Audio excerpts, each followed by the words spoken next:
Alrighty, we're live, Martin. Thanks for joining. This is actually, I believe it's episode 2. We don't really have a name for this, but yeah, thanks for joining today.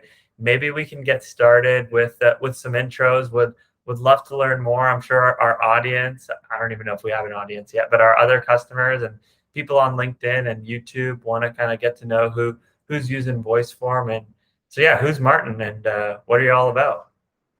Yeah, no, thanks for having me on, Phillip, and it's a pleasure to talk with you, especially on a beautiful Wednesday morning here, or actually, yeah. Is it still Wednesday? I lose track of time, still, but it's Tuesday, still in the end of the world, where I'm currently located at, and the reason I say my part of the world is because we're a global company. We are basically, you can think of us as like a platform where companies can come hire assistants around the world and build their entire teams in kind of one place. And I often lose track of kind of which time zone I'm in because I watch 3 or 4 time zones because we are a global company. That's part of my team is currently is currently experiencing Wednesday. Part of my team is still on the Tuesday time zone, so that's why I wanted to make sure I lose track of that. And yeah, we've been using Voiceform for I think the better of probably, I think at this point 6 months, if I'm not mistaken, something in that kind of time frame. And I think one of the things that I've really enjoyed about what Voiceform and generally kind of the relationship we've built with the Voiceform company and the team is I think this idea of transparency. I think you guys are the platform is a very transparent, easygoing product that actually paves way for transparency of information with your customers, and I think that's something that's we've definitely have valued. So yeah, thanks for chatting here. No, definitely. So before we get into Voiceform, so Wing app, let's say I'm looking for, so is it any type of assistant? Is it a specific type? Is it like a marketer or an outsourced BDR? Let's say I'm looking for one. I go to your website and I just kind of fill in a job posting, or how does it work? Yeah, so we're basically an entirely managed experience where companies can basically come to us with a core business recurring need, whether that be sales, whether that be social media, whether that be journal work, or even potentially high level work like executive assistants. Companies come to us with those needs. They tell us what they need by talking to our team, and we basically kind of work on onboarding a particular person that fits that need, and we leverage technology to kind of augment the experience. The technology is basically kind of like a Facebook Messenger meets Google Drive like experience where companies can effectively manage a remote team and delegate more effectively. And it's just basically it's tech enabled, and it makes the sort of interaction a lot easier. And so companies can build an entire team with Wing. That's so cool. And I bet you in this like remote first world, especially right now, you guys are, I'm sure you're killing it. But that's awesome. I'm definitely gonna have to talk to you about some potential outsourcing that we need to do over here at Voiceform. But yeah, I'm sure we could talk all day about it. But I'd love to. I wanted to bring you on today just because I think you found a really interesting way to use Voiceform, and I think a lot of our current users and potential users and just people in general can really benefit. So I guess firstly, what kind of piqued your interest about Voiceform? What made you want to even test this out? Yeah, so we've been looking over, at least for me, we as a team have been kind of in a space where everything has kind of been done manually for a long time, including getting customer feedback. And there's a lot of major legacy systems. I'm going to call them legacy with quotations.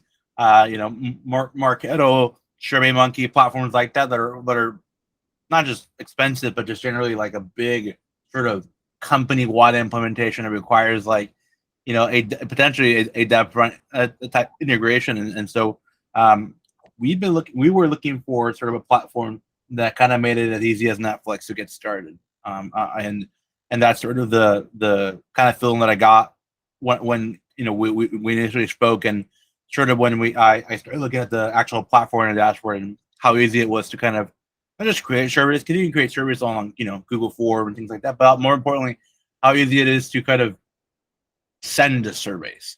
And I think that the delivery vehicle there with Voiceform is kind of what caught my eye. So cool. And then how did you guys get started with it? What did you end up using it for? Yeah, so we initially started using it manually for customer feedback, and when I say customer feedback, I'm talking about sort of I guess three types of customer feedback. Whether that's early kind of post onboarding call. Hey, how this call go? Is this call something that went well? Typically, people think about surveys as like, hey, I'm going to survey a customer that's been with us for 3 months or 2 months and ask them if they like our product. We took a slightly different approach because we wanted to kind of micromanage a customer experience and from sort of end to end, and it started at the onboarding call. And generally speaking, we use it to monitor quality and generally monitor the overall feedback that customers have with their team member, because that's an important part of our business. And so the way we leverage it today is for onboarding feedback to make sure that everything that the customer wanted to accomplish is accomplished, and any sort of other reservations or hesitations are sort of addressed in sort of the days, the days after those surveys are sent out. We also use it generally for kind of giving customers and getting sort of so giving customers obviously the opportunity to give us feedback, but more importantly, capturing the temperature that we sort of classify them at, whether they're neutral, whether they're interpreted in a negative state or in a positive state. And the differences in those three sections, I think, is something that has helped wing out quite a bit, because it gives us a sense of if at the simplest sort of ounce of information that we get from Voiceform, is this customer leaning towards having or expressing a positive interaction with our service, or at least association with our service. And I think that's kind of how we've been using it. And we basically have hooked up a very complex customer success management system called Vitally to basically manage that customer journey and gather that information. So it's almost for us as like an input vehicle to get the information, but not just so like, oh, this customer is like, they're just happy, right? But to give us a sense of like, to what degree are they happy, and what are the things that they're saying, and being able to have those higher level classifications on the feedback they're giving us has honestly provided us with like that insight that otherwise we wouldn't have. So cool. And then I guess once you start receiving those results, other team members kind of are able to see and they kind of share the info as well, or how does that look? Just because I know that there's other team members that I've spoke to at Wing, so I'm just curious. Are there certain people that see certain stuff? I'm curious to learn more there. Yeah, so we actually do. Our CSM leaders obviously see the onboarding calls and kind of celebrate the victories and obviously coach the feedbacks where it's warranted. Our sort of general CSM team has obviously has access to this information, and they have access to it just based in the sort of text file that or it's not text file in a sort of text style visualization that Voiceform offers.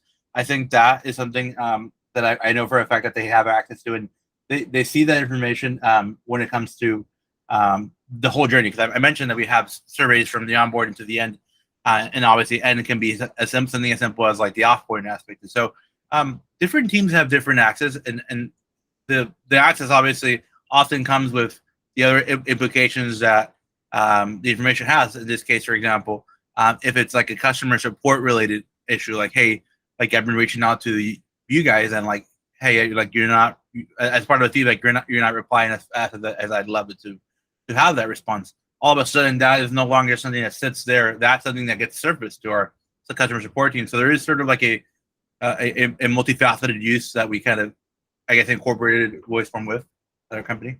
So cool. And to your, I know you guys, in the spirit of feedback, you guys gave us some feedback saying that you wanted both, I think it was team licenses. So we are going to have those live this week. So you'll be able to easily share. And then Zapier is already live too, which I know is a big one for you guys. Yeah, Zapier was an important one. And I think just for generally every company that probably comes to you there, Zapier is kind of like one of those things that is going to give everyone the ability to try and like take that information that's valuable and put it somewhere where it can be actioned by a team. Right.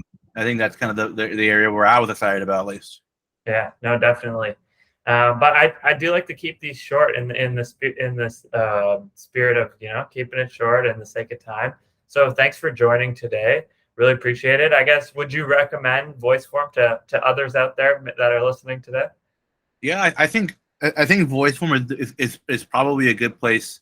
If you have no way of collecting customer feedback, Voiceform is a really easy way. I would almost compare it to like having a Google Doc like experience where you can just plug and play, create, send and share, and kind of start getting information into the system right away without having an engineer or knowing how to write a single code. I think that's something that I just as a result of that would highly recommend to anyone listening. Cool. Well, thanks a lot, Martin, and as always, really appreciate your time. No problem. Thanks for having me.